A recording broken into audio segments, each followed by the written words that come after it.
از کتاب حاجی آقا اثر زنده یاد صادق هدایت بیش از 90 سال پیش. حاجی آقا خطاب به مجمع الشرعیه: هر جوری که میتونی نگذار مردم فهمشون زیاد بشه. بهشون بگو هرچی هست همینه که ما به شما میگیم و خارج از گفته ما کفر است و باطل. هیچ وقت نگذار غمه و زنجیر، علم و کتل از دست مردم بیفته. اگه روزی بیاد که مردم اینا رو زمین بندازن و کتاب به دست بگیرن، اون روز باید بریم و این عیش مدام رو رها کنیم.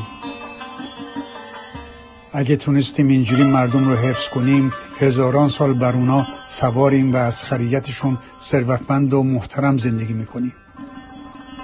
اگر در هر 1000 نفر یکی هم مثل این شاعر چرنباف پیدا شد، نترس و فوری اتهام کافر بودن بهش بزن.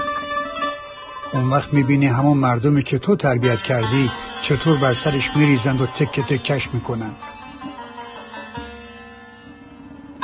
دلیلی داشت که علمای دین فتوا دادن خواندن کتاب‌های صادق هدایت حرام است.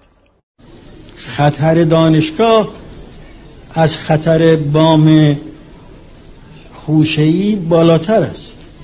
هر چه فساد تو این مملکت پیدا شد از این اشخاصی بود که در دانشگاه تحصیل کرده بودن، تخصص هم شاید داشتن. هر چه متخصصتر بدتر. ما را خواهی نخواهی دانشگاه میکشد به دامن آمریکا یا شوروی. این نمیشد غیر از این، برای اینکه اساس از دانشگاه شروع میشد. دانشگاه بدترین مرکزی است برای اینکه ما را به تباهی بکشد. تمام این مصیبت ها که برای بشر پیش آمده است ریشش از دانشگاه بوده،